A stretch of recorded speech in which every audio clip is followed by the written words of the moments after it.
una violación de la integridad territorial de España. En consecuencia, debemos concluir que lo ocurrido no es una crisis migratoria al uso, que se trata más bien de un episodio a través del que se ha puesto en jaque nuestra integridad, la de Ceuta, la de España, la de Europa. Es cierto que a partir del día siguiente se inició el retorno voluntario de la gran mayoría de las personas que habían formado parte de la avalancha. Un retorno igualmente masivo, cerca de 75.000 personas. Un retorno que ha aliviado considerablemente el trauma sufrido, pero que en ningún caso permite afirmar que nuestra ciudad haya vuelto a la normalidad. Ceuta no ha vuelto a la normalidad porque todavía permanecen en ella entre 3.000 y 5.000 personas de las que entraron los fatídicos días 30 y 31 de julio. Porque los centros de acogida de migrantes, adultos y menores se encuentran en situación de colapso, con lo que la avalancha ha derivado en una emergencia humanitaria de enorme envergadura, a lo que se unen alteraciones del orden y un alto riesgo de inseguridad ciudadana, y porque el ánimo de los ceutíes está muy afectado. Nuestra población se siente triste, impotente, inquieta, temerosa y preocupada. Y tiene motivos, porque es inevitable preguntarse si esto no se producirá en otro momento, y ese será el definitivo para la caída al abismo, para dejar de ser lo que somos, España y Europa. Y porque se ha puesto en evidencia ante los ojos del mundo que somos extraordinariamente vulnerables, que nuestra seguridad e integridad están en manos de un país tercero, Marruecos, que no reconoce nuestra soberanía. Con base en lo que acabo de exponer, considero absolutamente imprescindible adoptar por parte de las instancias competentes las medidas que sean necesarias para recuperar la antes referida normalidad, entre ellas las que, en forma de ejes prioritarios y de manera enunciativa y no exhaustiva, me permito señalar. La inmediata expulsión por la frontera del Tarajal de los marroquíes que han entrado de manera irregular en nuestra ciudad y que aún permanecen en la misma. La articulación de una respuesta estructural a la singular y crónica presión migratoria que sufre Ceuta por su condición de frontera terrestre de Europa en África. El blindaje de la seguridad de Ceuta y de nuestra frontera, la de todos, a través tanto de una mayor dotación de medios personales y materiales como de la realización de las obras de infraestructura que al efecto se consideren necesarias. La habilitación de los recursos necesarios en instalaciones y medios para resolver el acuciante problema del colapso de los centros de acogida de migrantes, adultos y menores. El refuerzo y ampliación de los efectivos en los cuerpos y fuerzas de seguridad del Estado. El respaldo explícito e inequívoco de las instituciones europeas, junto con la implicación y presencia activa de órganos de la misma dependientes, como son, entre otros, Frontex, Europol y la Agencia Europea de Asilo. Y finalmente la puesta en marcha de un plan que tenga por objeto paliar el impacto de la crisis en el tejido productivo local, recuperar la confianza en el futuro de la ciudad y evitar el parón del proyecto en curso sobre tránsito hacia un nuevo modelo económico centrado en la idea de más España y más Europa, verde, azul e inteligente.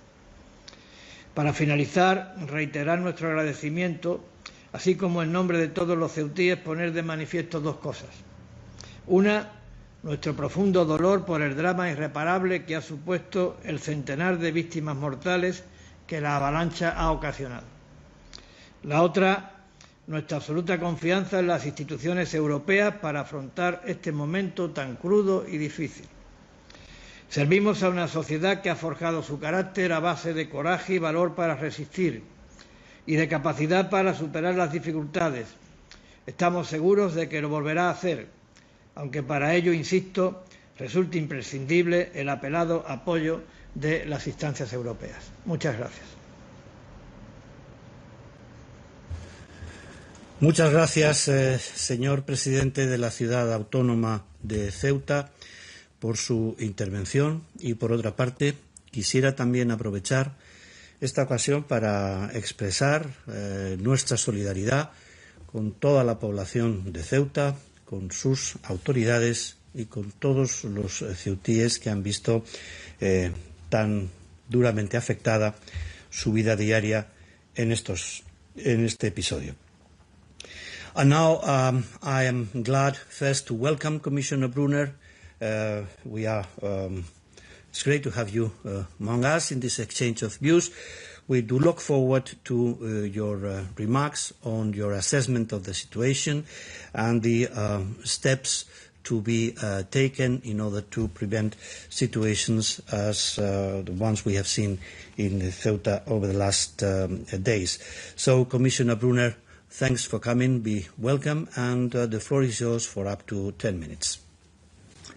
Thank you very much, Chair, and let me start by thanking you especially for organizing this video conference to discuss the situation. Thanks also, of course, to the Ceuta President. Welcome in this Libe committee. Well, it's not for me to welcome him, but good to see you at least on the screen. And let me maybe begin with what we have all jointly achieved in the last months and years, actually, and this is very real. And without it, nothing we discuss today about the way forward would actually be possible, because we have, since the 12th of June, the reformed common European asylum system in force, with screening the borders, accelerated procedures. In June, the European Parliament approved the new return regulation. We have the safe country of origin, which is in this respect, especially with what happened in Ceuta, very important. So our new rules are actually working, and we see that when we have a look at the numbers. The asylum applications are falling across the whole European Union by more than a quarter last year. Just to give you a couple of examples, in Germany, for instance, they are down by more than a third again this year. Sweden, for instance, registered 8,400 and something applications last year. That's the lowest in 40 years. Denmark registered 1,800 by the end of November. That's a historic low. So the illegal arrivals, they decrease, and also in the Mediterranean, they have fallen for 3 years now in a row. And in the first 6 months of this year, just over 49,000 people crossed illegally into our union across all our external borders, and this is actually roughly as many as arrived on the Greek islands alone in the single week of October 2015. So by every measure, Europe has not had this much control over irregular migration in a decade, actually, just to put to bring those numbers up again. And then, of course, came the incident in Ceuta. And, of course, all these figures were overshadowed, I would say.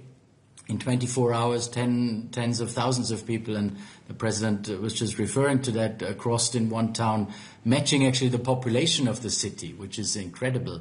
What happened there? Nothing on this scale has happened in any EU external border in 20 years, not in any single day, of course. So here is the disturbing lesson. These dramatic images beat actually the best statistics, and all the numbers I've just given to you, the falling arrivals, the restoration of control, that counted for little last week actually in the eyes of public across Europe. And an event that lasts 3 days at one beach in one town shakes, of course, the politics of an entire continent, I would say. And what we have seen in Ceuta during the past few days was, I would say, a test of our resilience and of the security also of our external borders. And it showed that there are actors who have no regard for the safety or even the lives of innocent people. And at the same time, we cannot accept such a breach of integrity of our external borders and violation also of the security of the Union. And in that regard, the impact of criminal smuggling networks, both on people's lives and also on our security, of course, that is simply unacceptable. And I would therefore like to thank the authorities in Spain, but especially you, Mr. President, for restoring order, actually, and to work closely also with Morocco to ensure the swift returns. I also welcome the firm commitment of Spain to prevent any movements towards the mainland and therefore towards the European continent. So thanks to these efforts, I think altogether the integrity of the Schengen area was preserved, and the situation has been contained, and the vast majority, as you said, President, of those who arrived illegally have returned to Morocco. This is a success, I would say, and it shows that we have a robust system in place to safeguard Europe's security and sovereignty, and provide also the necessary reassurances to our citizens. But the fact that we have passed this test of our resilience does not mean that we cannot do better. Of course not. I will come to the lessons learned in a moment. But let me say a few words on the support to Spain. From the very first moment, we were, of course, ready to support Spain and assess their needs also. We were in contact from the very first day, me personally with Minister Gane Malaska, but also with other officials in Spain. And these assistance, this help, this support includes emergency financial assistance. That's one. In order to strengthen the protection of the external border in Ceuta, we also stand ready, of course, to provide all necessary to support to Spain in managing the situation of those who at the moment are still present in Ceuta, and also supporting returns, and also continuing to prevent unlawful onward movements to the European Union. Another support, and in terms of support from the agencies, Frontex is on the ground in Ceuta and stands ready to do more. Of course, if Spain wants to have that, we are of course always ready to do more, and also other agencies, EU agencies like our asylum agency or Europol, they are also ready to assist Spain furthermore, if requested, of course. While additional support can also be mobilized, notably through the permanent migration support toolbox.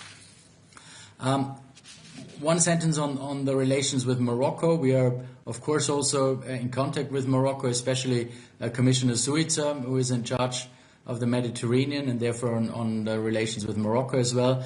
And we're quite confident that our close partnership will continue delivering concrete results. And we are, as you know, negotiating a comprehensive partnership agreement at the moment. And of course, there, migration plays a very important role. Next point I wanted to raise is the Schengen issue, or the Schengen rules also, because this is also, of course, very, very important. And as I've already mentioned, thanks to the special rules of the Schengen Borders Code concerning Ceuta, the integrity of the Schengen area was fully upheld. Nobody can travel to mainland Spain or to the other member states.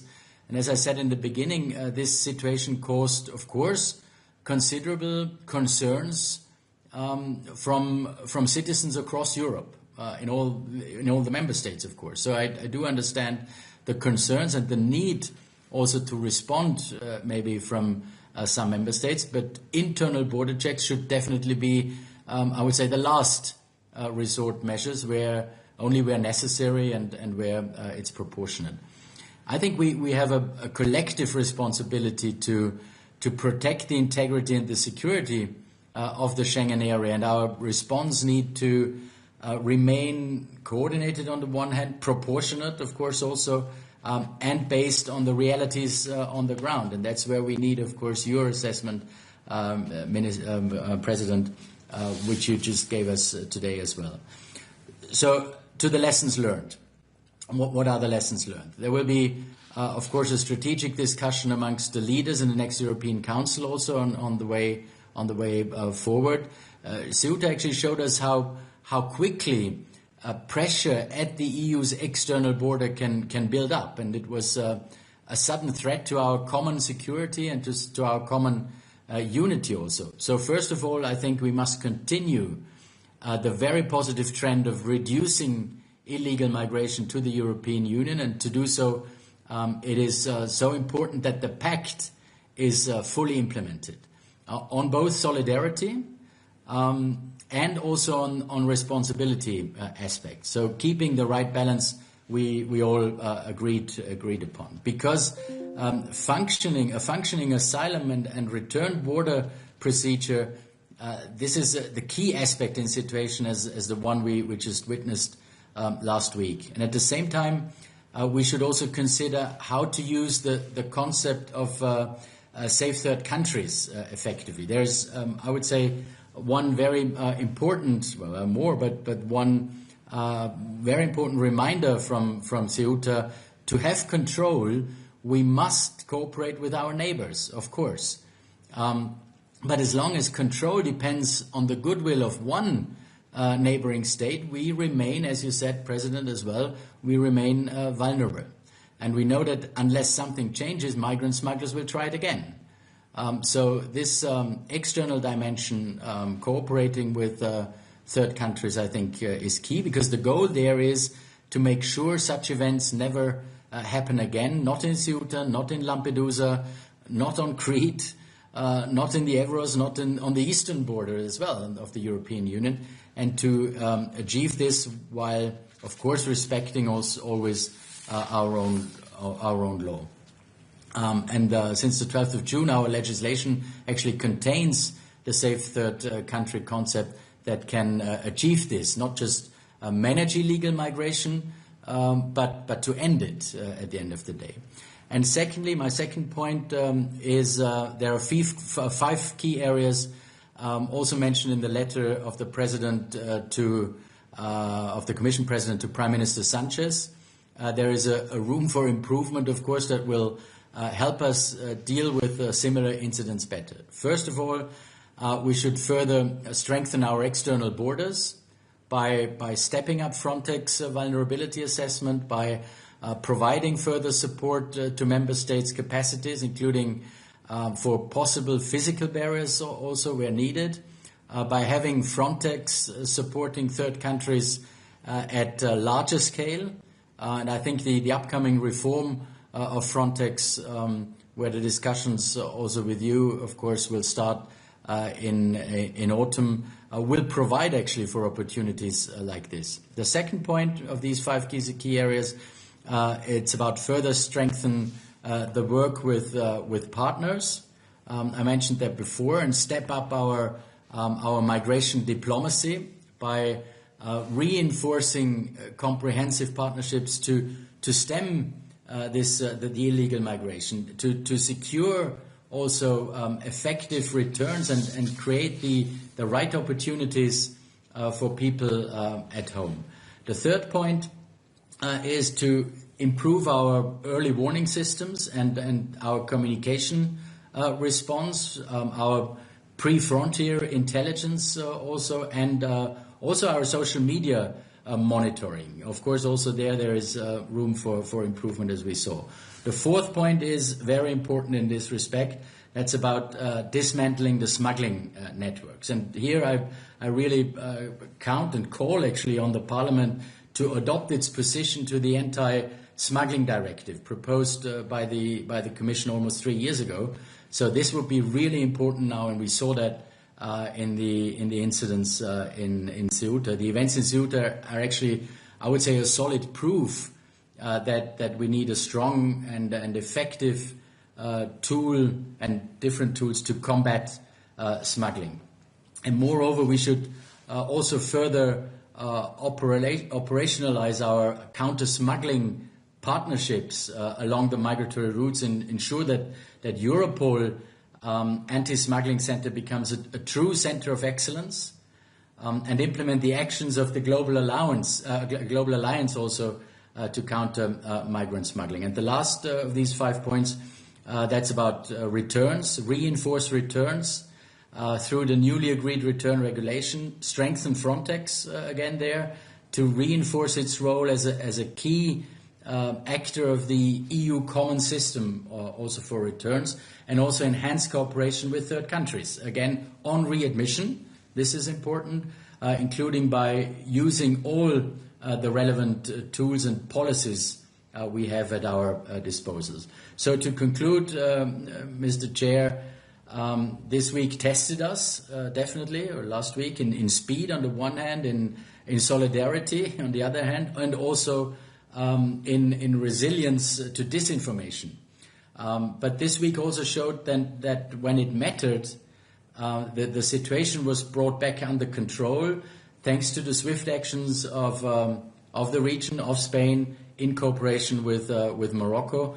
And European solidarity, I think, is at the heart of the European Union. All member states can always count on the enduring support of the Commission and on the strength of our union to overcome this challenge. We will learn from this event, certainly, and we will close the gaps also, united in protecting our external borders and in responding to the concerns of our citizens and our partners. Thank you very much. Thank you, Commissioner, for your remarks. And then I would like to open up the round of interventions for political groups. There will be 2 minutes for your questions, and also there will be 2 minutes for our speakers to answer them. Please keep your interventions within the time allocated and be as specific as possible so our speakers also can answer your questions in the most specific way.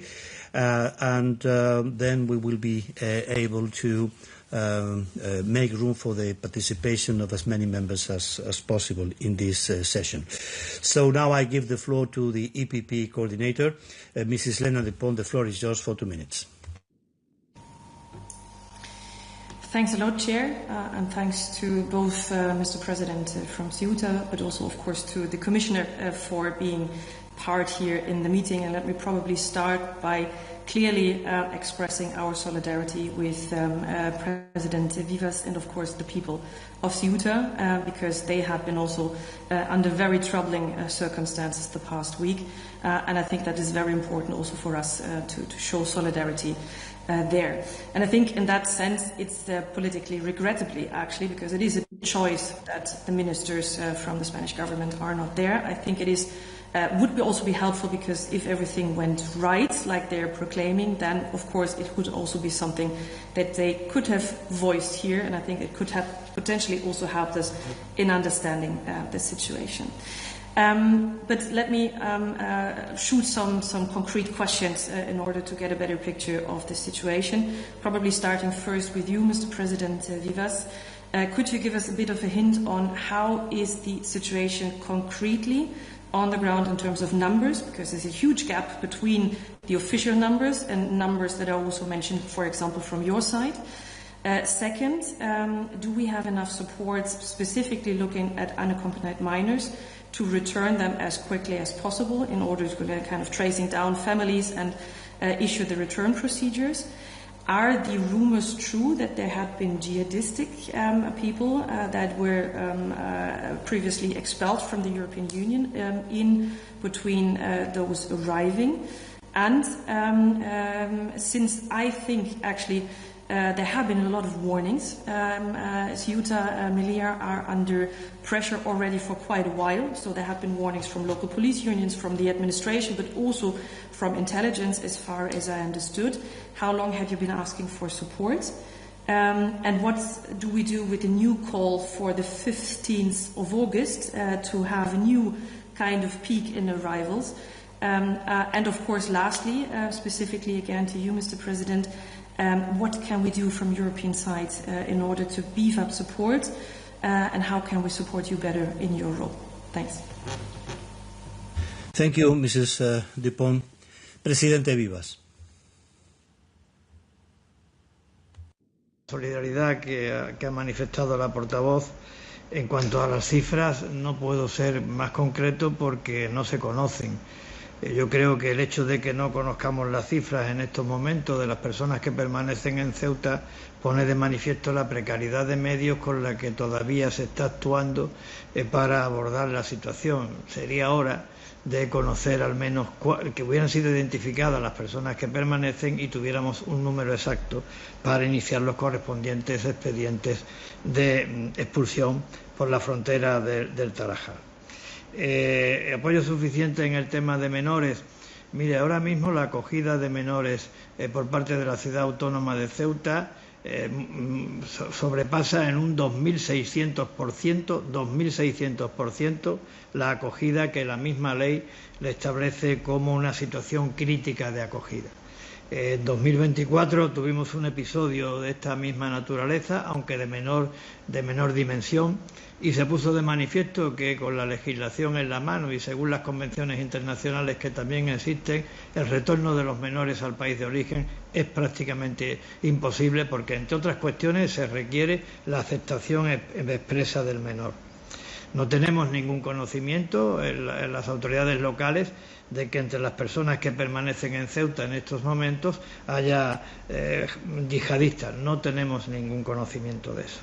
En cuanto a los avisos, desde el día 20, y habida cuenta que antes de la avalancha, en las semanas precedentes, se estaba produciendo un incremento continuo de las llegadas a Ceuta por vía marítima, que llegaron a culminar al día en unas entradas de 500, nosotros alertamos y avisamos a distintos ministerios, al Gobierno de la Nación, acerca de la situación tan preocupante que estábamos viviendo. Todavía no había venido la avalancha, no conocíamos la avalancha, no teníamos información, lo hubiéramos dicho, pero sí pusimos de manifiesto que se estaba intensificando de manera preocupante los flujos de llegada.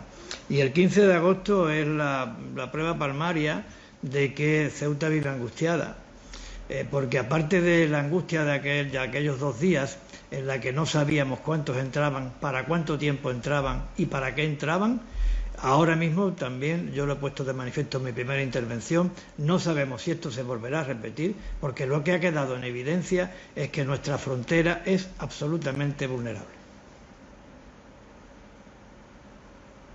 Muchas gracias, señor presidente Vivas. And now I'll give the floor to S&D Group. According to my notes, it will be Mr. López Aguilar who will be intervening. Mr. López Aguilar, floor is yours for 2 minutes.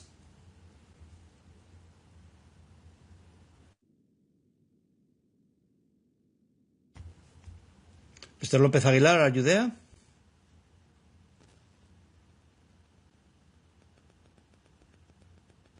Mr. López Aguilar, could you please press on the mic and camera button?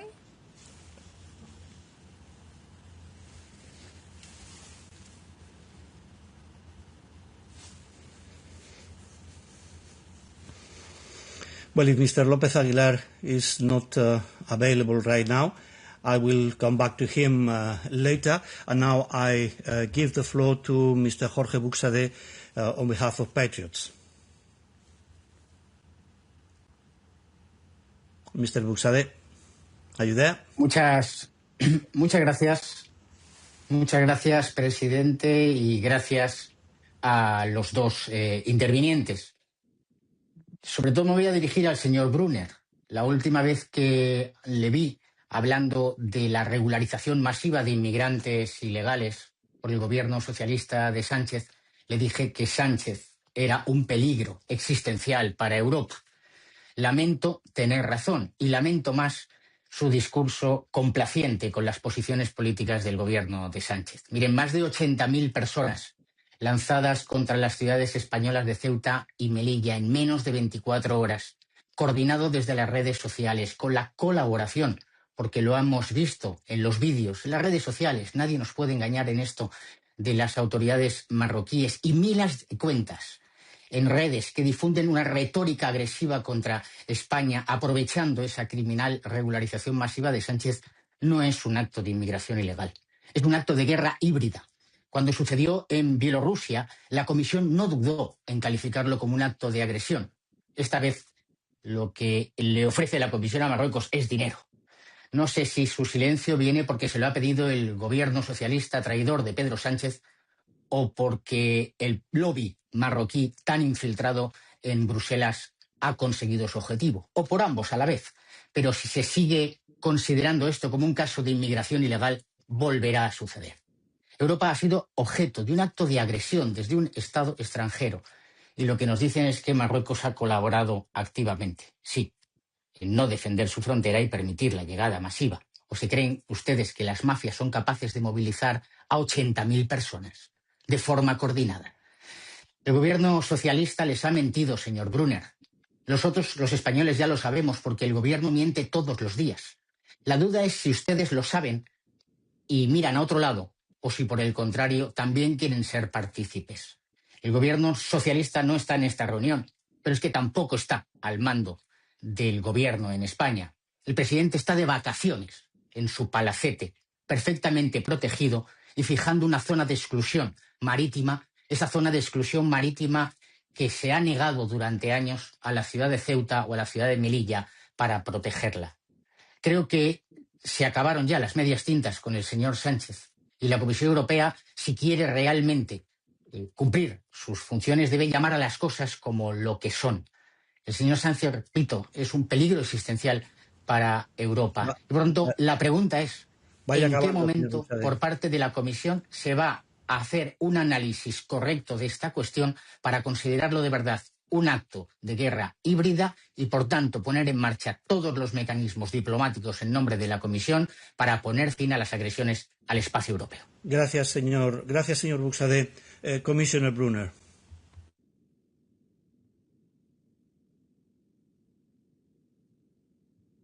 Competence of the member state to do it. Did you hear me from the beginning? Sorry. You know, when it comes to regularization, I repeat myself, that's competence of the member state, and Spain decided to do this. Other member states have done so in the past as well. This is a competence of the member state. It's a bit of a different story in Spain, of course. Latin Americans mainly. And same language. I mean, I don't have to tell you. You know much better. What is not good, and that's what I always said, it's not a good signal for the rest of Europe. Of course not. That's what I always said right from the beginning. But as it is a member state's competence, it is a member state's competence. That's the way it is. Thank you, Commissioner. I think that now we can go back to Mr. López Aguilar. And Mr. López Aguilar, S&D Group, you have the floor for 2 minutes.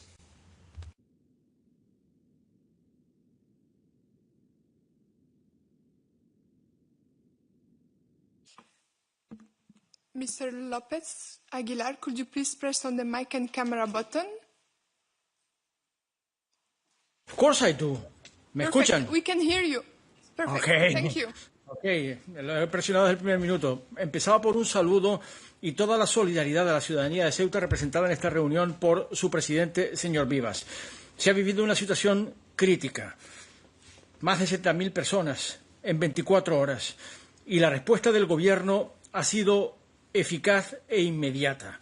Han acudido en la misma jornada crítica el ministro del Interior y el presidente del Gobierno, después de haber consumido largas jornadas combatiendo los peores incendios que se recuerdan en la historia reciente de España, pero mostrando compromiso con Ceuta y movilizando toda la capacidad de la policía, la Guardia Civil y una movilización extraordinaria también de las Fuerzas Armadas, sobre todo para salvar vidas, porque lo que hay que lamentar es más de 100 víctimas en la mar, intentando llegar a nado desde Castillejos a través del Espigón hacia Ceuta.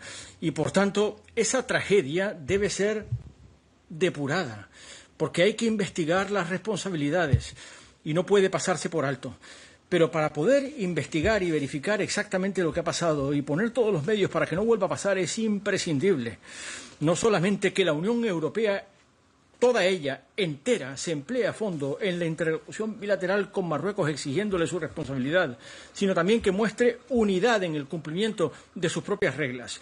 Hemos trabajado para poner en vigor un pacto de migraciones y asilo fundado en los principios de responsabilidad compartida y solidaridad vinculante. Y España ha mostrado solidaridad incluso en escenarios distantes geográficamente en el conjunto de la Unión Europea, con los Bálticos, con Polonia, que tiene frontera con Rusia en Kaliningrado y con Bielorrusia, y con Finlandia, que tiene frontera con Rusia, y por tanto España y por supuesto Ceuta. Tienen derecho a toda la solidaridad del conjunto de la Unión Europea, pero también a la unidad que no se ha mostrado en esta ocasión, habiendo disonancias y cacofonía en los mensajes que se han emitido desde determinadas cancillerías, pero una reunión extraordinaria del Consejo de Ministros de Interior de la Unión Europea, convocada a iniciativa del Gobierno de España hace apenas 48 horas, ha restablecido esencialmente esa unidad. Y, por tanto, creo que lo imprescindible en cuanto a las lessons learned de la que hablaba el comisario Brunner es que el comisario Brunner asegure que va a haber unidad en la defensa de esa frontera exterior tan única de Ceuta, que no solamente es la frontera terrestre de la Unión Europea con el continente africano, sino del conjunto de la renta media de la Unión Europea con respecto de la renta africana, la más desigual del mundo. Va a haber unidad en la defensa de esa frontera exterior de la Unión Europea, en la movilización de toda la solidaridad con los fondos de migraciones y asilo y de solidaridad interior que son necesarios para asistir a las situaciones humanitarias planteadas, particularmente de los menores no acompañados, que requieren una redistribución que está contemplada en la legislación española, en el conjunto del territorio español, de acuerdo con una regla de solidaridad que también se practica internamente en España. Por tanto, Vaya concluyendo, señor López Aguilar. Unidad, comisario Brunner, unidad y solidaridad obligatoria en esa frontera exterior de la Unión Europea que es Ceuta. Muchas gracias, señor López Aguilar. Commissioner Brunner. Yeah, thank you very much. First of all, there is, of course, full solidarity, and there was full solidarity from the European Commission from the very first day, and took also part in the JHA Informal Council this week, and there was also full solidarity of all the member states, definitely, and the Commission showed us from that also with offered support to Spain from the very first day. The JHA Council, by the way, not to let a misunderstanding, was convened by the Irish Presidency. This also shows the full solidarity with Spain. The Irish Presidency, together with us, tried to get this informal JHA Council from the very first day, and that's what happened on Tuesday. Spain has been identified also when it comes to support, of course, as being under migratory pressure under the first annual solidarity cycle, and will receive solidarity, of course, also from the contributing member states next year. So there is full solidarity. Yes, in the media there were some discussions. I totally agree with you there. But I took part in the informal council, and I can just tell you from there, full solidarity, of course, as well. And there has to be, of course, an assessment from Spain also, which we are assessing in view of providing most appropriate assistance. And we coordinate that very closely with Spain when it comes to more funding also from home funds. So, as I said in the beginning, full solidarity with Spain there, of course. Thank you, Commissioner. Presidente Vivas, ¿quiere añadir alguna observación?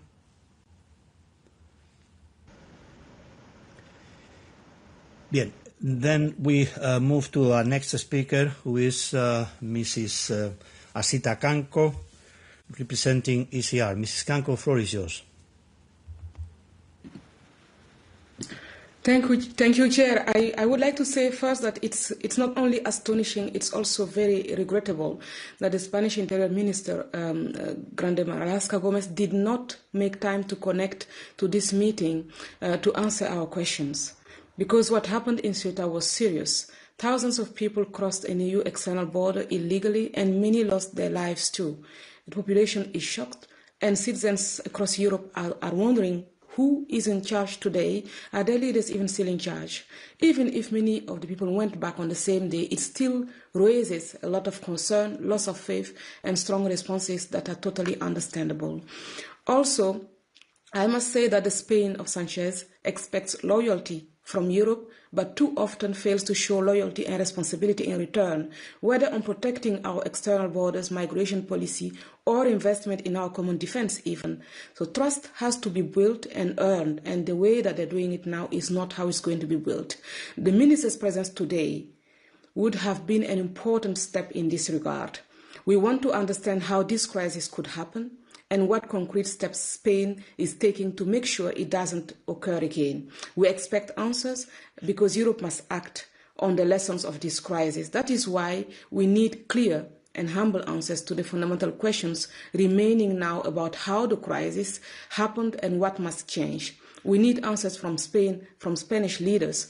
The Spanish government must stop creating pull factors and start being realistic about migration policy. And I would like to know what the Commission intends to do if Spain continues in the direction where it is now. We need answers from Morocco because we are not credible if Morocco can weaponize migration without any consequences. And finally, we need to understand what happened on social media, who is behind it, and how were we not resilient. Europe also needs to fully and swiftly implement the tougher parts of our migration rules. And security screening, border procedures, and quick returns are essential. I'm grateful and I appreciate the fact that the Commission is here today and that the Libe Committee is holding this meeting. Thank you. Thank you, Mrs. Kanko. I think, Mr. Brunner, that there was a question addressed to you.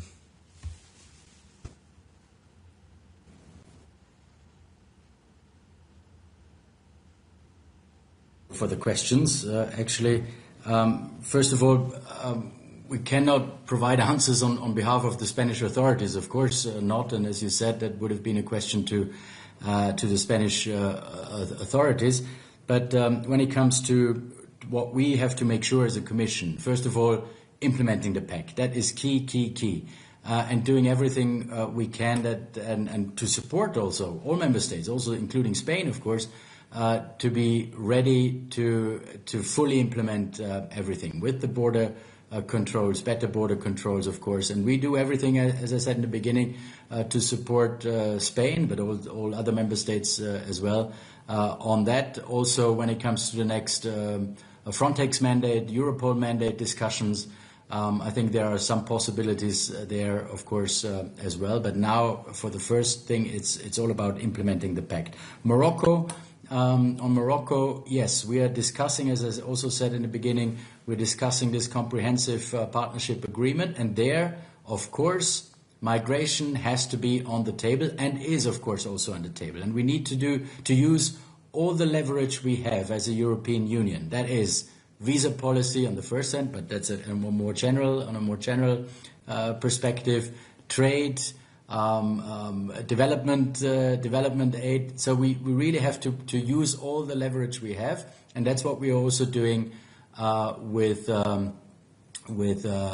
Morocco, of course.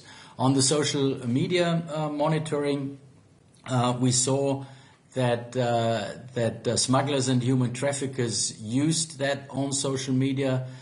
We saw that right from the beginning, of course, and the Commission, together with Frontex, with Europol, with our asylum agency, and also with member states, of course, together. We need them for that.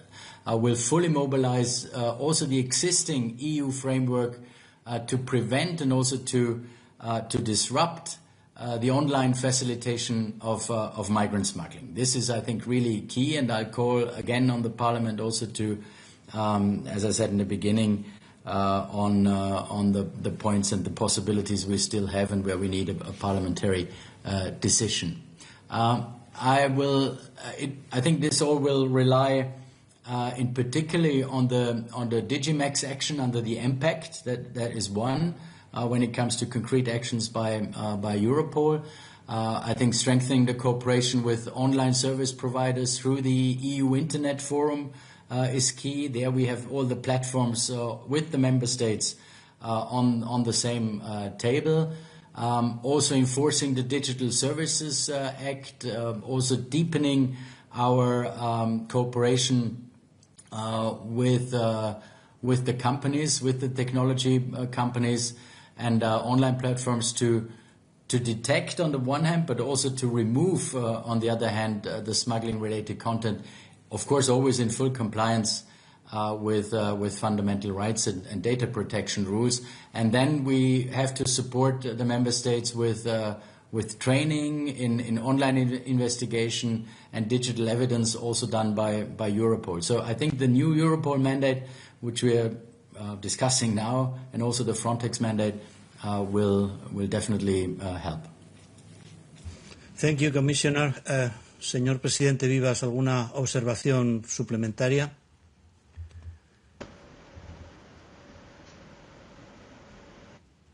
Señor Presidente Vivas, ¿nos escucha? Sí. Sí. No, le preguntaba si quería hacer alguna observación complementaria en la intervención del señor Brunner y a la intervención previa de la señora Kanko. Sí, yo lo que no quisiera es que se desorientara un poco, se desenfocara la calificación de lo que en Ceuta ha ocurrido.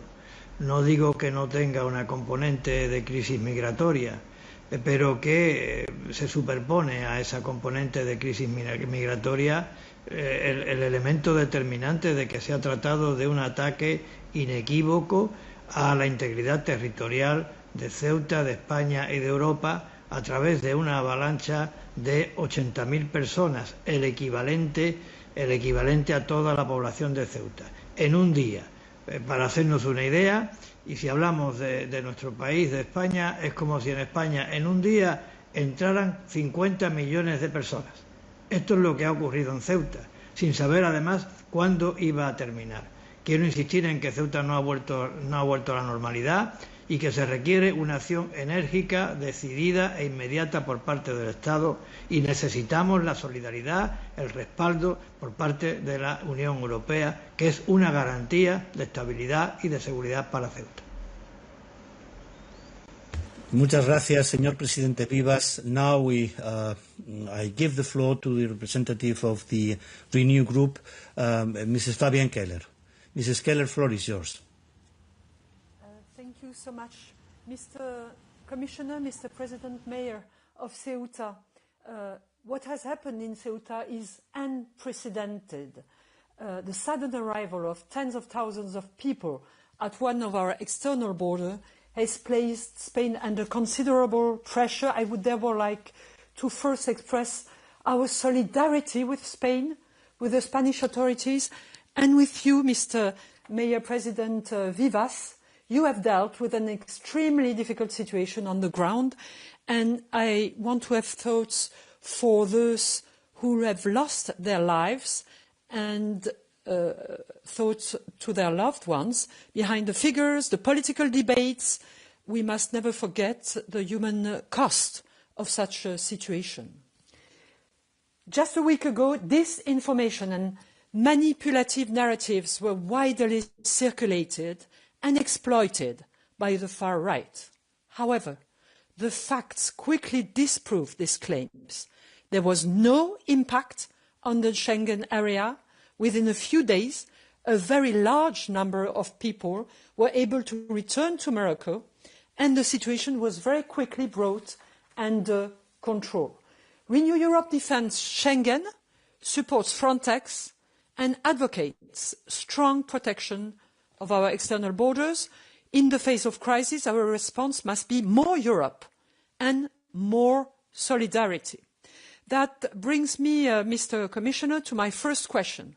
What are the lessons learned from that situation in Ceuta? You talked about the 5 points that were in the letter of Ursula von der Leyen. But how can we ensure that in the future European solidarity will be applied in the same way, regardless of which member state finds itself under pressure? We recall that when Italy was under pressure in Lampedusa in 1924, we rightly asserted that migration was a political challenge, and we put in place European solidarity.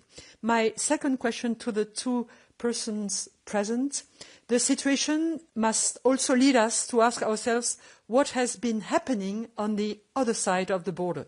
How can such an exodus on such a large scale have been possible? More broadly, how can we ensure that our dependence on third country in managing migration does not leave the European Union vulnerable? You just talked about the digital issue, Mr. Commissioner. What about the firm implementation of DSA and the important articles asking the platforms to take control of that, of some messages pushing for movements? You should be concluding, Mrs. Keller. You should be concluding. Yes, I will. How can we prevent migration flows from being exploited, as was the case in the past with Belarus, here with this migration in Ceuta, using digital networks and disinformation? Thank you so much. Thank you, Madam Keller. Mr. Brunner, the floor is yours for answering. Yeah. Thank you very much, Chair. First of all, to the DSA, because you mentioned that, Madam Keller, we are fully committed, of course, to implementing the Digital Service Act. The Digital Service Act gives us many different tools, of course, and we will continue to exchange with digital companies also in the context of the EU Internet Forum. As I said before, the next meeting will be in September already, where we focus, of course, obviously on this. When it comes to solidarity, because you mentioned that in the beginning, the Commission will always stand with our member states in moments of need, and there is no difference between the member states. We, of course, treat everyone the same, also obviously, and as I said in the beginning, there was full support, full solidarity towards Spain from the very, very first minute, actually, things occurred. So that's the same for anyone. And when it comes to third countries, yes, I also mentioned that before. It's about our agreements, about using our leverage and putting migration on the table when it comes to these comprehensive partnership agreements and to all discussions. We're having discussions along the route, actually, along all routes, not just the Mediterranean route, but also when it comes to the eastern border, because you mentioned them as well. When it comes to how to avoid dependency on third countries, exactly that makes the difference, to have an assertive migration diplomacy and strong partnerships with third countries. And so that's why we now have to, and that's also in our strategy, of course, as you know, in our 5-year strategy, that we have to focus on migration diplomacy also. And then, as a last point, I mentioned that briefly, but I think this is really something which has to be put more focus on. That's our safe third country concept. Because now everyone talks about returns and return hubs, but I think we should be a bit earlier on the stage and also talk about the safe third country concept, how to apply this, and to have asylum procedures already outside the European Union, together with the whole of route approach, where we go forward as well. So migration diplomacy is key with third countries, and on DSA and on digital smuggling altogether.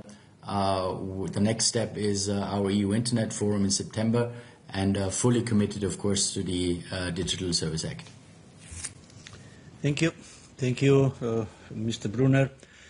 Mr. Vivas, would you like to further comment on that? ¿Algún comentario adicional? Hacer una breve reflexión, y es que Ceuta, desde nuestra perspectiva de frontera terrestre de Europa en África, somos muy partidarios, estamos muy comprometidos con que se respete el espacio Schengen. Pero creemos que para que esto se haga de manera eficaz, siendo frontera terrestre como somos, se tienen que cumplir con 2 requisitos que me parecen fundamentales. Uno, que tengamos una frontera segura. Esto es fundamental. Y el segundo requisito es que los retornos en frontera sean ágiles. Y ninguna de las 2 cosas han funcionado históricamente. y mucho menos con motivo de este episodio vivido en este pasado mes de julio. Además, el tener una frontera segura y el que los retornos en frontera sean ágiles, pues facilita otra cosa muy importante, disuade el que nadie intente jugarse la vida tratando de llegar a nado o por cualquier otro procedimiento de riesgo.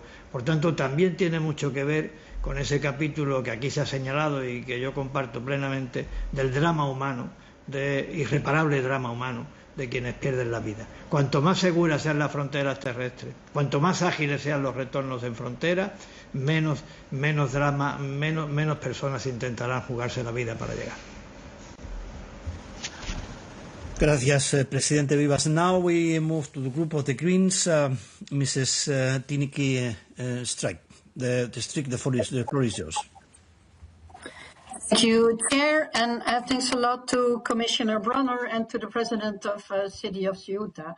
What has happened has shocked everyone, I think, and it's very clear that everyone is losing from such a tragedy. And the main victims, of course, are those who have lost their lives. And my condolences are therefore also going to the families of these people. But I would also say that the implementation of the pact would have not prevented these kinds of sudden arrivals of 60,000 people ending up in a tragedy. And Spain is not the only one. We have seen it earlier with Greece, with Italy. Our member states at the external borders are and remain very vulnerable to also policies from their neighboring countries. So it's no point in attacking the Spanish authorities for anything. I think the only thing that counts now is solidarity and looking at the causes. And in that sense, I would really also like to ask Mr. Jesus Vivas Juan about, because you are very closely connected, of course, to the Moroccan authorities, what would you want from the EU to improve in the cooperation with the Moroccan authorities? And also for Mr. Brunner, you say we should come up with a more comprehensive partnership. That sounds good, but as long as we are so much obsessed with stemming migration, we make ourselves very vulnerable towards our neighboring countries. And how then do we prevent that if we are not willing to take responsibility ourselves? In that sense, I think, now you're talking about, say, third country concepts or whatever. Any attempt to try to outsource our responsibility will only lead to a further instrumentalization of migrants into the EU. So I would like to hear some reflection from your side. Two other questions. You say that Schengen was never under threat, which I agree with. What are you going to make clear to Italy and other countries who are using this event to reintroduce border control, that this is unlawful? Are you going to take a stance on that? And furthermore, the Supreme Court of Spain had also made clear that there should be also proper procedures. We need a due procedure. We cannot have summary returns because these are unlawful, and there should always be a possibility to ask for asylum if there's any reason for that. Do you admit that summary returns or pushbacks are still not lawful, even if you're talking with such a mass scale? Thank you. And how are you going to deal with that? Thank you. Thank you, Mrs. Strick. Presidente Vivas, empezamos por usted. Sí, muchas gracias. Muchas gracias por las muestras de solidaridad que ha manifestado la portavoz. Y lo que quiero decir es que nosotros no tenemos ningún contacto con las autoridades marroquíes, no porque nosotros no queramos, sino porque no quiere Marruecos. Marruecos, como he dicho antes, no reconoce la soberanía de nuestra ciudad y, por tanto, la comunicación con dichas autoridades por parte del gobierno local es imposible. ¿Qué esperamos nosotros en este ámbito de la Unión Europea? Hombre, nosotros esperamos en este ámbito un respaldo explícito por parte del Parlamento Europeo a Ceuta, a la agresión sufrida por Ceuta, y una advertencia a Marruecos de que estas cosas no se pueden producir, que es una falta de respeto a la integridad territorial no solamente de Ceuta, no solamente de España, sino también de Europa. Y lo que también creemos que Europa puede hacer en colaboración o apoyando a las autoridades españolas es garantizar, blindar la seguridad de la frontera para que no ocurra lo que ahora ocurre, y es que la seguridad de la frontera está en manos de Marruecos. Esto no debería de volver a pasar. Esto es un factor de intranquilidad, de inquietud para el conjunto de la población de Ceuta, y creo que, habida cuenta el impacto que tiene desde el punto de vista migratorio en el conjunto de Europa, tiene que ser también un motivo de preocupación para toda Europa. Gracias, presidente Vivas. Commissioner Brunner.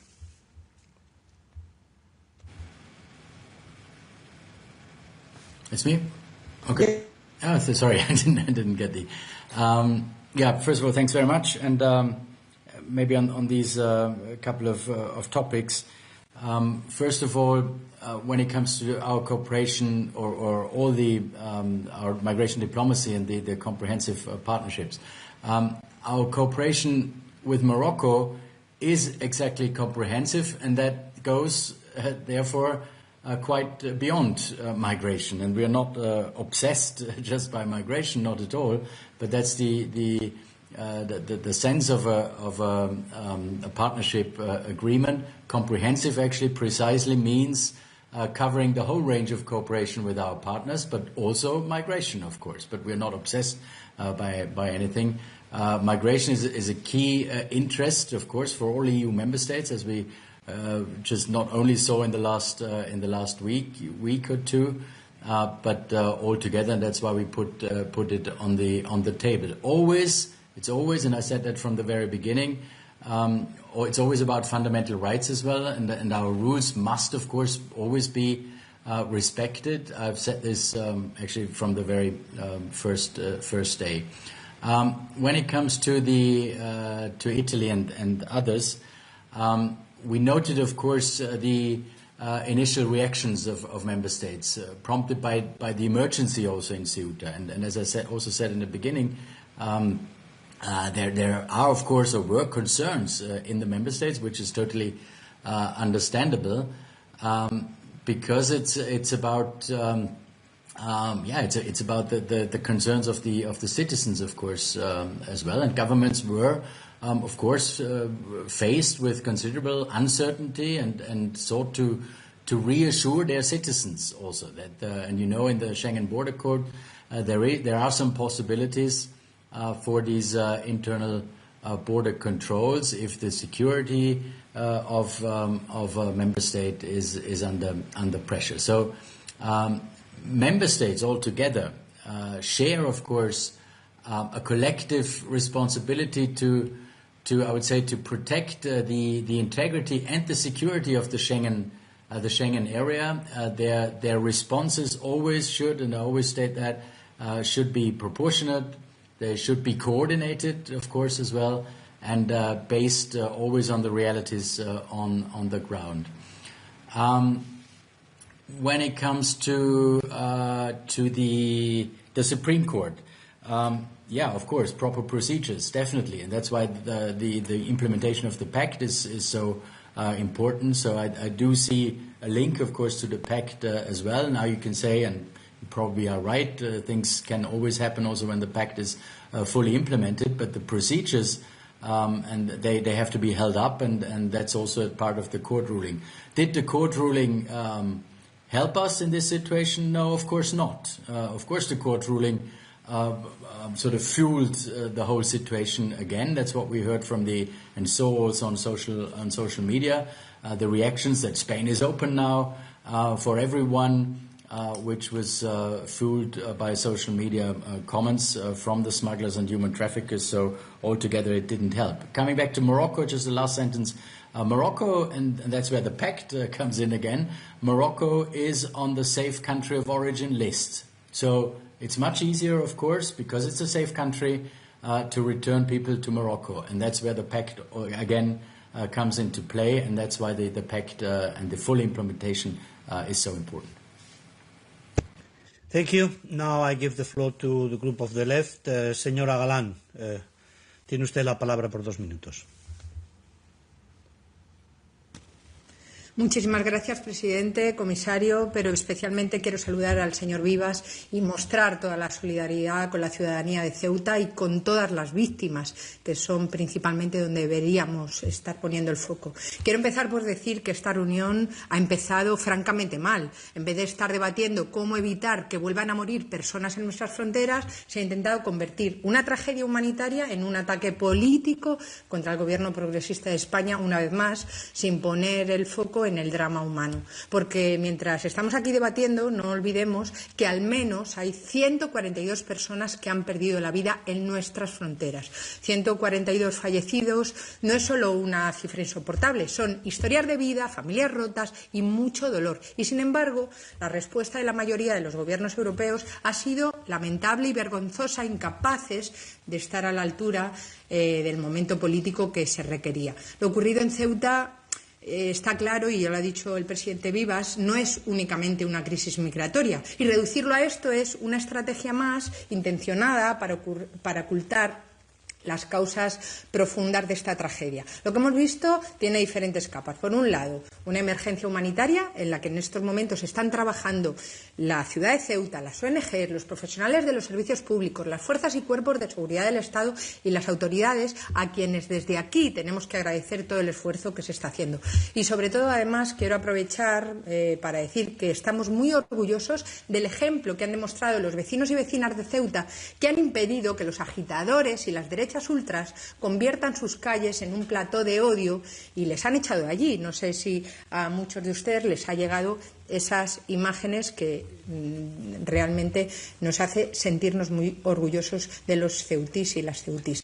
En segundo lugar, lo ocurrido en Ceuta es la muestra, señor Brunner, del fracaso del modelo migratorio europeo y de sus necropolíticas basadas en la externalización de fronteras, en acuerdos de terceros países que no respetan los derechos humanos, como es el caso de Marruecos, y en esa lista de países seguros que claramente no son seguros. Por tanto, la respuesta no puede ser más bunkerización de Europa, como ha planteado usted, comisario, que, por cierto, no ha hecho ni una sola propuesta de vías legales y seguras en toda su intervención, ni de cómo se va a garantizar que se cumpla el acceso al derecho a asilo, porque todavía hay muchos perfiles susceptibles de recibir protección internacional en las calles de Ceuta. Yo estoy en conexión directa cada día, y por la mañana y por la tarde, con las ONGs que están trabajando a pie de cañón y están atendiendo a sudaneses, a gazatíes, a yemeníes y a subsaharianos que están huyendo de conflictos y de vulneración de derechos humanos. Por tanto, esas devoluciones express, por favor, que respeten los derechos humanos. Pero fundamentalmente es una crisis con una evidente dimensión política, donde Marruecos, de la mano de Trump y Netanyahu, no nos olvidemos, con los aplausos de toda la internacional del odio, han vulnerado las fronteras exteriores de la Unión Europea. Señora Galán, debe ir concluyendo. Señora Galán, debe ir concluyendo. Perfecto. Lo que quiero pedir aquí es que se revise el papel que ha desempeñado Marruecos y que se haga un análisis objetivo de qué ha sucedido. Por eso quiero plantear aquí varias preguntas. Tras la tragedia de Ceuta, ¿va la Comisión a revisar la estrategia europea de externalización y los acuerdos con terceros países, que está demostrado que es un fracaso? En cuanto al papel de Marruecos, ¿van a solicitar una investigación independiente sobre las circunstancias que han dado lugar a esa tragedia y a reconsiderar esos acuerdos de cooperación que no sirven para nada y que vulneran nuestra soberanía? Señora Galán, sea específica en sus preguntas, por favor. Soy muy específica, presidente. Y al señor Vivas, ¿cree usted que toca replantearse el acuerdo con Marruecos? Y le han confirmado las comunidades autónomas españolas si les van a apoyar en la acogida de menores. Muchísimas gracias. Muchas gracias, señora Galán. Commissioner Brunner.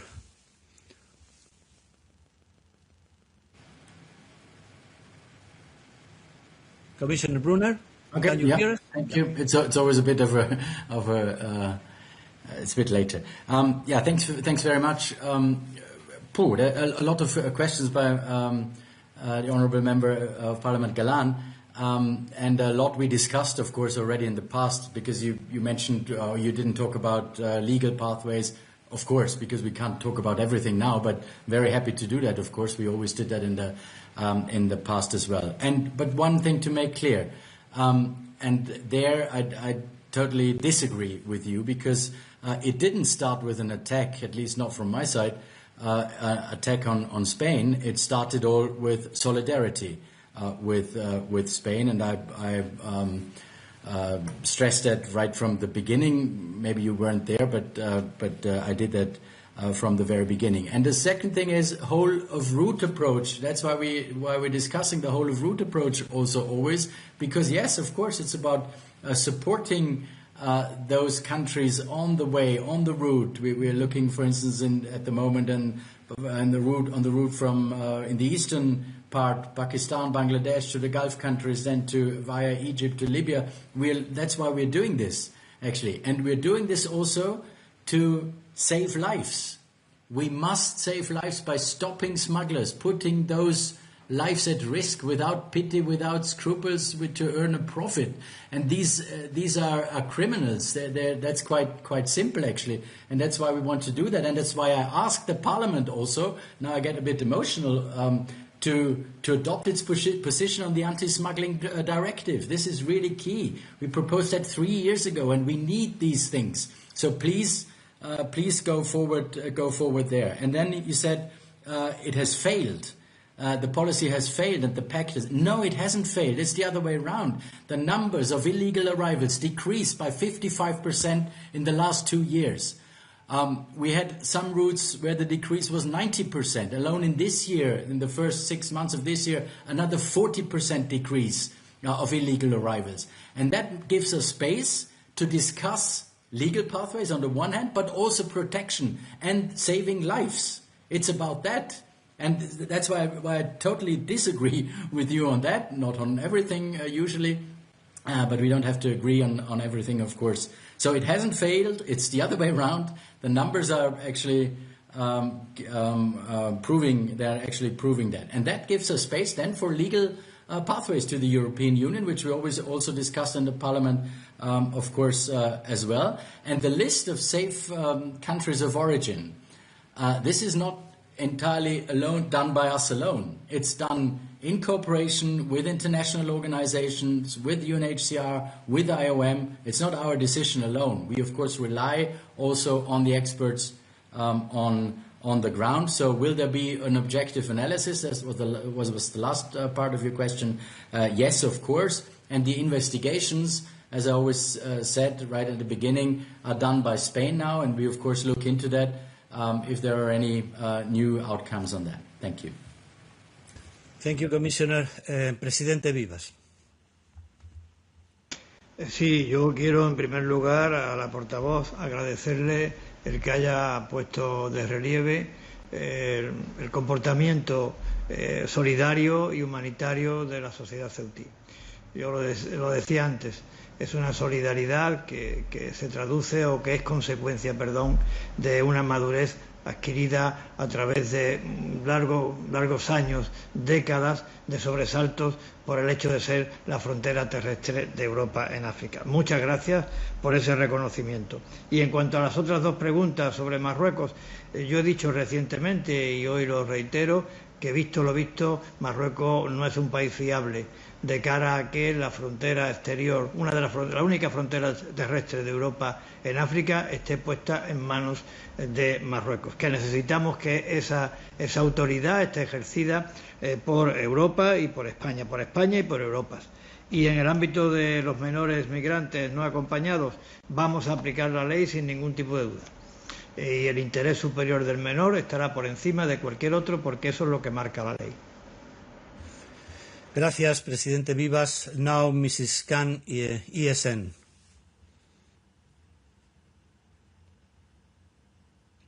Mrs. Khan, are you there? Yes, I'm here. Thank you. Ja. Okay.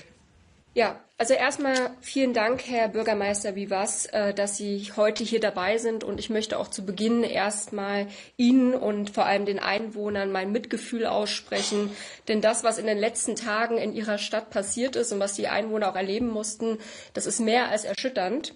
Und ja, 72.000 Menschen sind innerhalb kürzester Zeit illegal nach Ceuta gelangt. Und diese Zahl muss man sich erst einmal vor Augen führen. Und Sie haben das zu Recht gesagt, es entspricht 86% der Gesamtbevölkerung Ihrer Stadt, also von Ceuta. Und auf dem Höhepunkt der Krise hat sich sozusagen die ganze Stadt verdoppelt. Und mir ist es auch nochmal wichtig, hier zu erwähnen, wie reagierte auch Pedro Sánchez. Also meiner Meinung nach übernimmt er keine Verantwortung, das muss auch hier nochmal gesagt werden. Er stellt sich stattdessen selbst auch als Opfer dar, weil 22 Regierungsstaaten seine Migrationspolitik kritisieren. Aber er ist letztendlich auch nicht das Opfer. Die Menschen in Ceuta sind die Opfer und auch die übrigen europäischen Staaten werden letztendlich den Preis für diese egoistische Migrationspolitik auch zahlen. Und deswegen stimme ich Ihnen, Herrn Brunner, zu. Volle Solidarität mit Spanien, allerdings mit der spanischen Bevölkerung und nicht mit dieser Regierung. Denn diese Regierung selbst hat falsche Anreize gesetzt, ob es jetzt das Urteil des obersten Gerichtshofes ist oder mit dieser Anreizpolitik mittlerweile sind es fast 1 Million illegale Migranten zu legalisieren. Und der Punkt ist vor allem hier, dass auch letztendlich die Minister heute nicht hier sind, ist ein klares Signal meiner Meinung nach Richtung EU. Und deswegen meine erste Frage bezieht sich einmal an Sie, Herr Kommissar Brunner. Herr Bürgermeister Vivas hat das gerade selbst gesagt. Marokko ist, was den Grenzschutz angeht, kein souveräner Partner. Und wir wissen, dass Marokko in den letzten Jahren auch von der Europäischen Union mehrere 100 Millionen Euro für Grenzschutz und Migrationsmanagement erhalten hat. Jetzt ist die Frage, wie wird die Kommission mit Marokko umgehen? Wird es Sanktionen geben, also im Bereich von Handel oder EU-Gelder, damit man klar auch Marokko zeigt? Und die EU möchte sich ja mittlerweile auch immer stärker präsentieren, dass man es nicht duldet, dass man Migration als Waffe nutzt. Also das ist die eine Frage. Die zweite Frage bezieht sich an Sie, Herr Bürgermeister Vivas.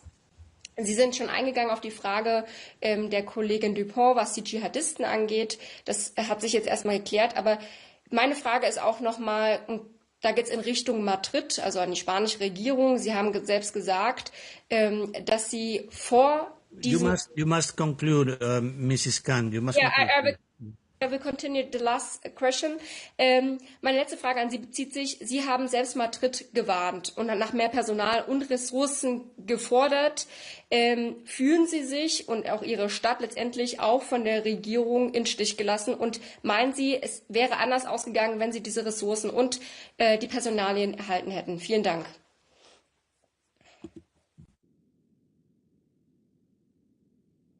Thank you, Mrs. Khan. Commissioner Brunner. Yeah, thank you very much. The one question on me, totally right. We have, what do we do in our negotiations with the third countries, and in this case Morocco, of course, when it comes to the comprehensive partnership agreement, and that's exactly what we try to do, to put our leverage. To use our leverage we have and to put migration on the table when it comes to in a very clear and strong way when it comes to the negotiations for these partnerships. We have a lot of leverage, as I said, trade, everything, and that has to be balanced, of course, with migration as well. We will speak to the Moroccans, of course. Commissioner Ceuta does that every week as partners and also friends, putting all relevant topics, of course, on the table. I think that what our EU support towards Morocco did, it helps, of course, Morocco to improve the border management in line also, of course, with human rights and international standards. And the EU and Morocco, we cooperate on migrant smuggling, on trafficking in human beings, of course, as well. So altogether, putting migration on the table, I think, is key, and I can assure you that's what we do in the negotiations on this comprehensive partnership agreement.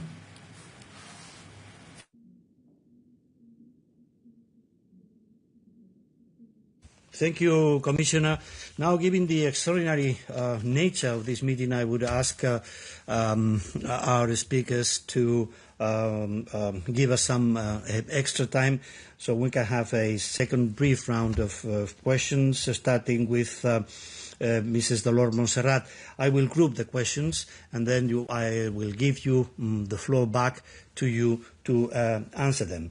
So the first speaker in this second round for 1 minute would be Mrs. Dolores Montserrat. The floor is yours.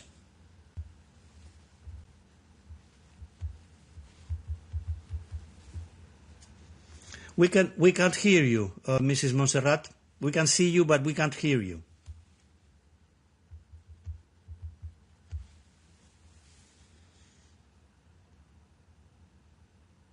Unfortunately, there is a no. We can't hear you now. We can see you, but we can't hear you. Then we go back to you, and then I'll give the floor to Mrs. Sippel, Mrs. Birgit Sippel from the S&D for 1 minute. Mrs. Sippel, floor is yours. 1 minute. Mrs. Sippel, are you there?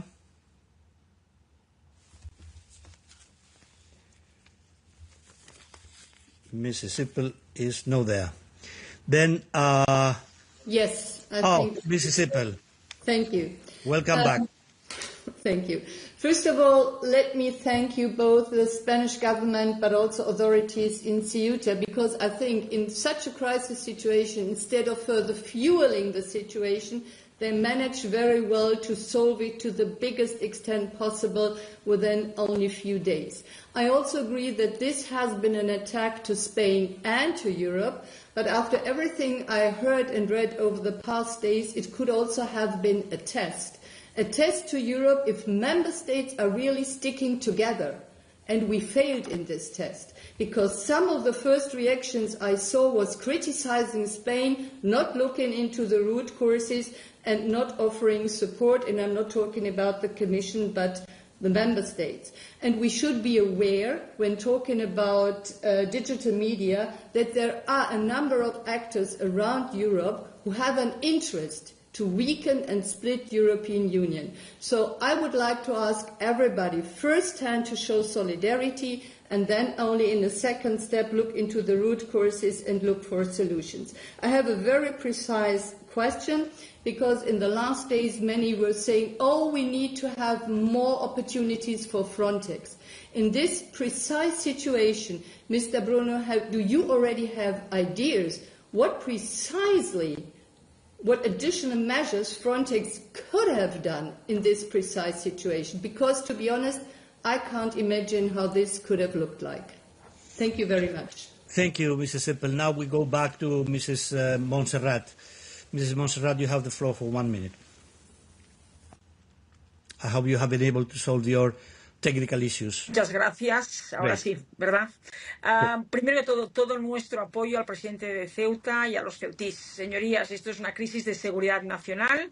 Ceuta vive amenazada por las consecuencias de esta crisis, más de 100 fallecidos, aún con miles de adultos y menores no identificados en sus calles, mientras Sánchez, el paria de Europa, está en su tumbona de vacaciones subiendo TikToks de música, y sus ministros, Marlaska y Saiz, huyen del control de este Parlamento. Esta es la metáfora que resume lo que está ocurriendo hoy en España. Miren, hay dos maneras de afrontar una crisis de seguridad nacional como la de Ceuta. La primera es movilizar todos los recursos del Estado, coordinarse con Europa, expulsar a quienes invaden ilegalmente un Estado miembro y recuperar el control de las fronteras. La otra es permitir que 80.000 personas violen impunemente nuestra soberanía y fabricar mentiras, conflictos diplomáticos y conspiraciones para tapar un fracaso histórico. Ya sabemos cuál eligió Sánchez. Ceuta no fue un accidente. Es la consecuencia de tener un presidente con una política exterior opaca, que abandona las fuerzas y cuerpos de seguridad del Estado, que rechaza la ayuda de Europa, que sí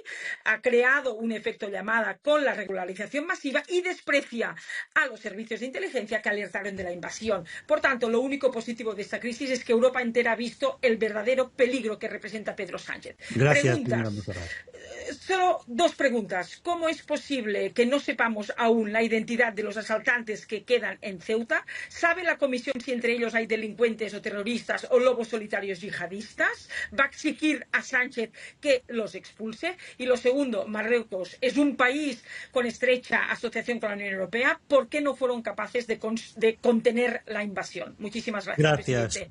Gracias, señora Montserrat. Monsieur Leggeri, floor is yours. 1 minute, please.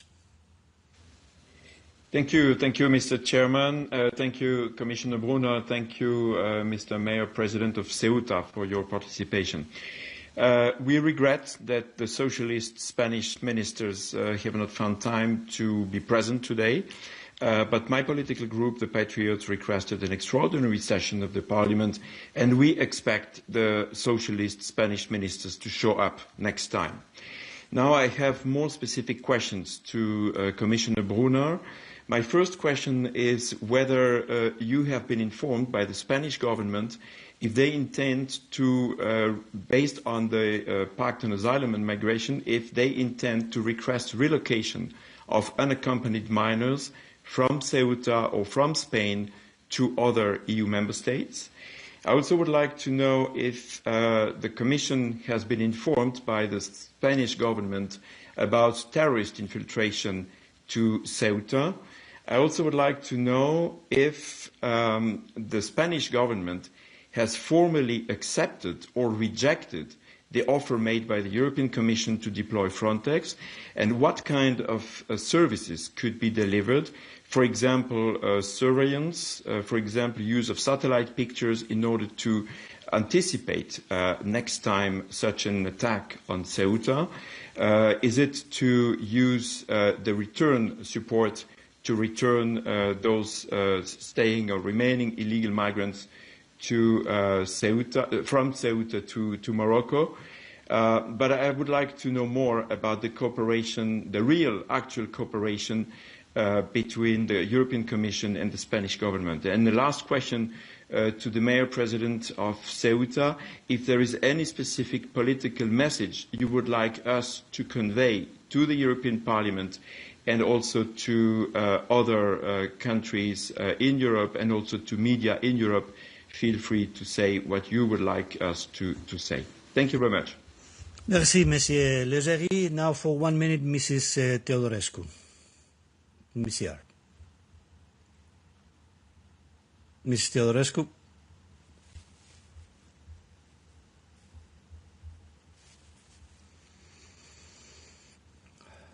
Hello, everyone. Do you hear me? Yeah, can we hear? Hello, dear colleagues, Commissioner. I will speak in Romanian, please. Stimate domnule comisar, am fost surprinsă să ascult alocuțiunea dumneavoastră, pentru că sunt convinsă că știți foarte bine ce este traficul de persoane. Ați vorbit foarte mult despre trafic de persoane și ceea ce s-a întâmplat în Ceuta, din păcate, nu este trafic de persoane. Asistăm la un atac hibrid de-a dreptul în ceea ce privește frontierele Uniunii Europene și trebuie să fim pregătiți pentru așa ceva. Întrebarea mea are legătură cu faptul că sunt raportor din partea grupului ECR în dosarul privind regulamentul Schengen și aș vrea să știu în ce măsură Comisia înțelege să susțină introducerea în legislație a definirii termenului de atac hibrid, care până la acest moment nu este prevăzut în legislația europeană și pe care eu l-am propus în acest dosar cu privire la spațiile Schengen. Thank you so much.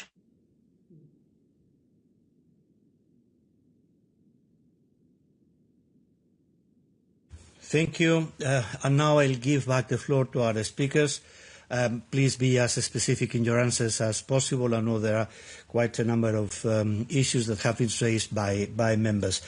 I will start now by Mr. Vivas and then go back to Commissioner Brunner. Presidente Vivas. Bien, yo quisiera, en relación con las preguntas que se han formulado, hacer una pequeña síntesis de las mismas. Y lo primero que quiero decir es que en cuanto al comportamiento por parte del Gobierno de la Nación en esta crisis, Nosotros anticipamos no que se iba a producir la avalancha, porque esto era imposible de saber, pero en las semanas previas a que se produjera la avalancha sí manifestamos que se estaba produciendo un incremento preocupante del número de llegadas, hasta el punto de que en prácticamente una semana, 7 días, habían llegado a Ceuta vía marítima 1.500 personas.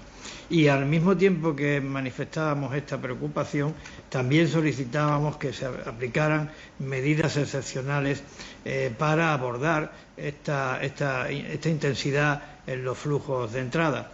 Estas peticiones no fueron atendidas y luego llegó la avalancha, y en la avalancha creo sinceramente, con absoluta objetividad y desde la más absoluta lealtad institucional, sentido de Estado y responsabilidad, como tal tuve la ocasión de decirlo con motivo de la visita del presidente Sánchez a Ceuta, que la reacción por parte del Gobierno de la Nación fue tardía e insuficiente. Y creo que a día de hoy sigue siendo una reacción insuficiente, como prueba el hecho de que aún no sabemos el número de personas que permanecen en Ceuta, aún no se han desplegado los cuerpos y fuerzas de seguridad con la intensidad que requiere lo que estamos viviendo, aún los servicios de extranjería no han sido suficientemente reforzados para darle una agilidad a la tramitación de estos expedientes de rechazo en frontera.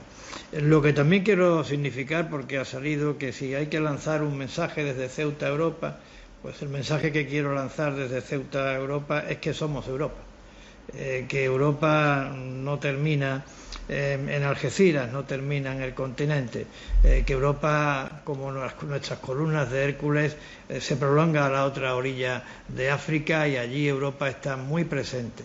Está muy presente porque somos España hasta la médula, como decía anteriormente, y está muy presente porque en Ceuta se ponen de manifiesto de manera cotidiana y espontánea los principios y valores que forman parte del acervo fundacional de la Unión, entre ellos y de manera particular la convivencia entre personas de distintos credos, razas y culturas, personas que han hecho del respeto y la convivencia una manera de ser y de vivir compartiendo, juntos y unidos, en paz y armonía. Gracias, presidente Vivas. Commissioner Brunner. Yeah, thank you. Thank you very much. Try to be brief in my answers, starting with Madame Sippel. I think actually we passed the test. We did pass the test. Of course, there's more we have to do, and we have to do better, definitely, but I think the test has definitely been passed. But I agree with you that that there was some interest to weaken the European Union and to weaken Europe altogether. Definitely, I agree with that. And I also agree on your remarks on solidarity towards all member states, but in particular in this case towards Spain. Frontex, and that's both Mrs. Sippel and Monsieur Leggeri. Frontex is present in Ceuta, but we didn't get any further requests by the Spanish authorities. Yeah, that's the situation on Frontex. Terrorist infiltration. No, we didn't have any information by the Spanish government. And Frontex, back again to Frontex, as I said, it is present. We are ready to do more, of course, and there's been no further requests by the Spanish government. On hybrid attacks, the hybrid attacks are actually covered already by our rules. I totally agree on the importance of hybrid attacks, and we have, I think, done a lot of work on this hybrid topic, especially starting, of course, on the eastern border in the last few months. Unaccompanied minors.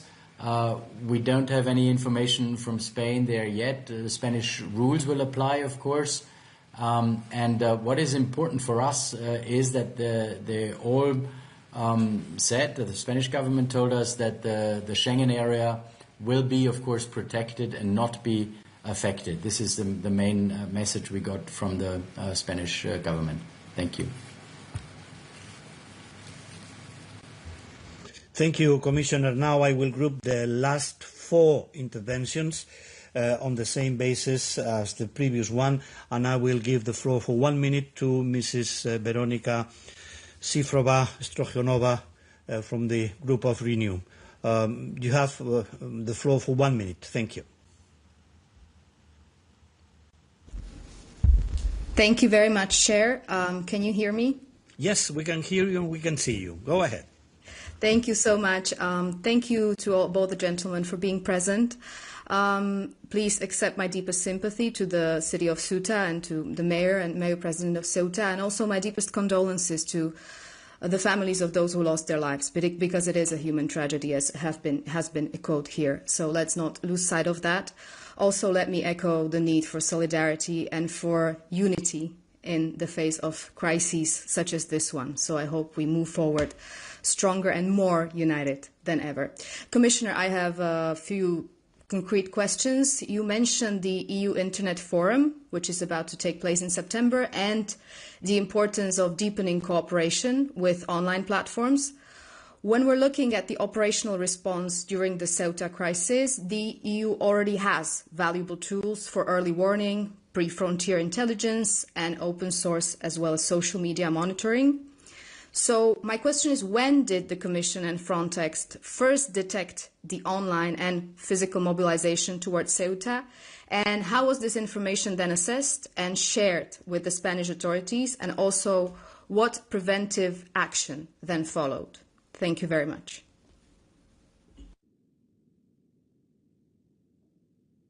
Thank you. And now I'll give the floor to Madame Bricmont, Saskia Bricmont, for the group of the Greens. Again, 1 minute. Merci, Monsieur le Président. Toute ma solidarité avec Monsieur Vivas, les autorités de Ceuta, mais aussi le gouvernement espagnol et évidemment la population, et mes condoléances à toutes les victimes tout d'un drame humanitaire, d'un drame humain avant une crise migratoire, vous l'avez dit, Monsieur Vivas.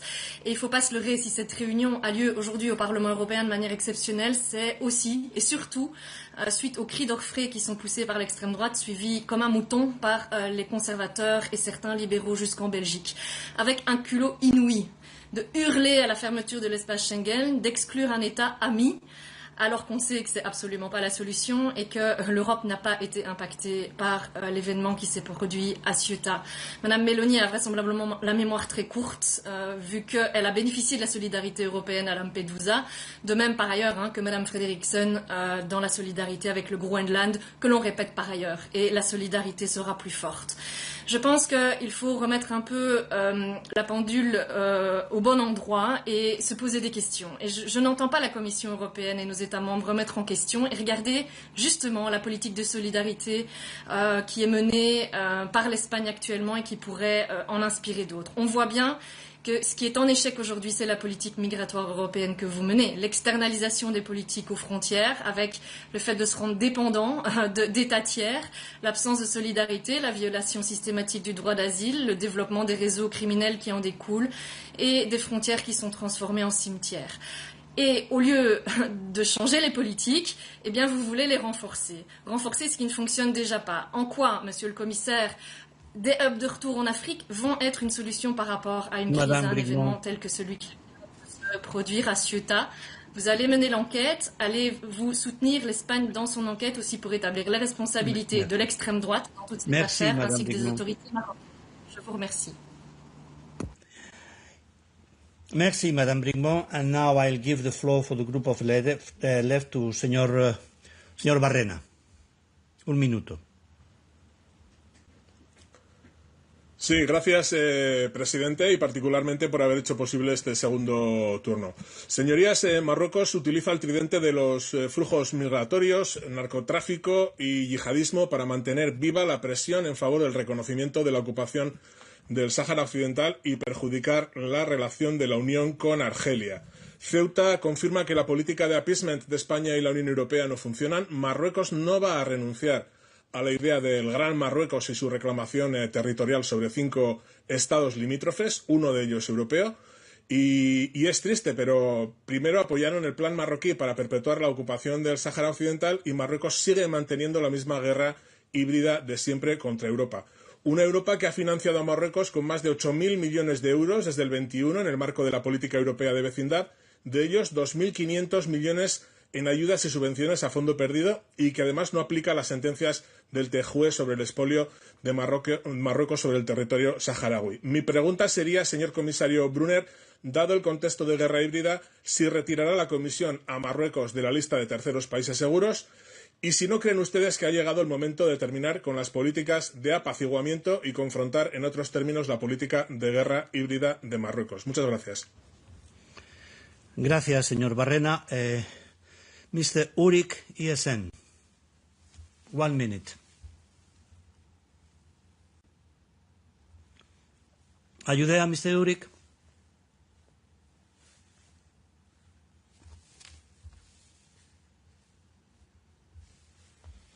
Well, it seems that we have technical issues to get in touch with Mr. Urik. Then the last one would be Mr. Zoido. If we can go back afterwards to Mr. Urik, we will go back to them. Señor Zoido, ¿está conectado?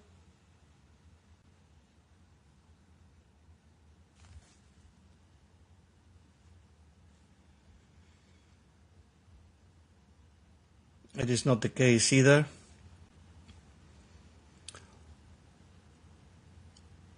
Do we have Mr. Uri connected?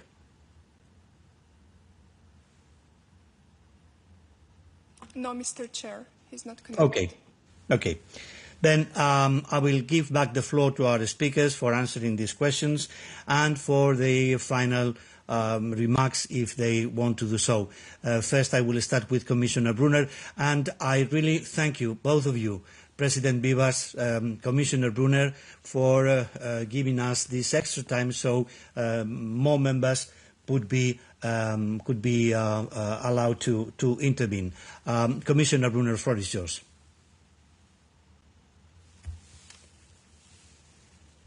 Thank you very much, Mr. Chair, and to your last remark, of course, because that's our job, and I'm always, as you know, ready to discuss everything with the Parliament, with the Libe Committee, of course. So if you ask for it, of course, we are always there and always present.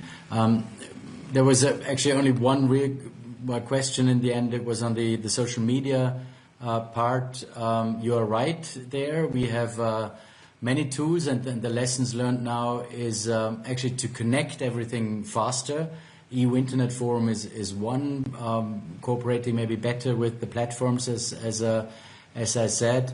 But there, of course, we rely on the member states' intelligence also in these cases, and we didn't receive any real indication, actually. The events unfolded very quickly. As we all know and also heard from Ceuta President, numbers went from relatively low to very high within the span of a few hours, actually. We got in touch, of course, with the Spanish authorities and our agencies also as quickly as possible to gain as much information also as possible. We organized an emergency blueprint network meeting to keep all member states in the loop as well, so as quickly as possible, of course, but we can always do better, as I said in the beginning, and connecting the dots, I think, will be key. Madame Bricmont mentioned the humanitarian aspect, of course, and we are there to support Spain there as well. As you know, we were there from the very first minute, actually, from the very first hour, to support the Spanish authorities there to uphold, of course, international law, all the humanitarian aspects altogether, treat those people as well as possible. Thank you. Thank you, Commissioner. Now, President Vivas, sus observaciones finales y la respuesta a las cuestiones que le han sido planteadas. Señor presidente, reiterarle tanto a usted como al resto de miembros de la Comisión y también, por supuesto, al comisario Brunner, el que nos hayan permitido tener esta reunión. Confirma nuestro carácter europeo de alguna manera y creo que eso es algo muy importante. En Ceuta, la integración de España en la Unión Europea y, por tanto, de Ceuta también, trajo consigo estabilidad, trajo consigo seguridad, trajo consigo confianza. Por tanto, en Ceuta sigue estando muy viva la confianza y la importancia que se le da a la Unión Europea en todo momento, pero sobre todo en situaciones tan críticas como la que estamos viviendo. Yo empecé por decir, y ahora lo reitero, que Ceuta vive el momento más difícil, más crudo de su historia reciente. Por tanto, nosotros creemos que en este momento Europa tiene que estar presente. Y para ello, si me permiten, quiero hacer dos peticiones en concreto. Una, que haya un pronunciamiento por parte del Parlamento Europeo acerca de lo ocurrido en Ceuta los días 30 y 31 de julio pasados. Un reconocimiento que ponga de manifiesto que Ceuta, el episodio no puede zanjarse con la calificación de crisis migratoria al uso. Que lo que ocurrió en Ceuta fue la vulneración de la integridad territorial de Ceuta, de España y del conjunto de Europa. Creo que un pronunciamiento del Parlamento Europeo en ese sentido daría seguridad, daría confianza, confirmaría las muchas esperanzas que los ceutíes tienen puestas en Europa y en sus instituciones. Y también pedirle al Parlamento Europeo que promueva, inste a las instancias, a las otras instituciones europeas, a que saquen lecciones, a que saquemos todos lecciones de lo que ha ocurrido y sigue ocurriendo. Y que, por tanto, se nos ayude. ¿De qué manera? Pues, en primer lugar, es lo que significa blindar la seguridad de nuestra frontera para que no esté esa seguridad en manos de terceros países. En segundo lugar, prestar apoyo a la emergencia humanitaria que estamos viviendo también como consecuencia de esta crisis y, al mismo tiempo, que con todas las capacidades diplomáticas que Europa pueda tener, que me consta que son muchas, pues que se procure que se agilice que las expulsiones de los que entraron irregularmente en nuestra ciudad y aún permanecen en la misma se pueda hacer de la manera que la vuelta a la normalidad de Ceuta requiere. Y por último, implicación y presencia activa de los organismos europeos en nuestra ciudad. Más implicación y más presencia por parte de Frontex, por parte de la Oficina de Asilo, por parte de Europol y todos aquellos que tengan que ver con el objeto que nos ha traído a esta comisión del Parlamento Europeo. Reitero, muchísimas gracias y allí, al sur del sur, les esperamos con el corazón y los brazos abiertos. Gracias, presidente. First, I would like to express our special thanks to our speakers. Mr. Vivas, I think it was the first time that the president of the autonomous community, in this case, autonomous city in Spain, appeared before the European Parliament, so you're very welcome for that. And also we want to, and I would like to highlight the engagement of Commissioner Brunner with the Parliament. Second, as a Spaniard, not only as chair of the committee, I would like to thank the expressions of solidarity that we have received from all the groups towards Spain and towards the population of Ceuta. I think that they are very encouraging and very needed in these particular and challenging circumstances.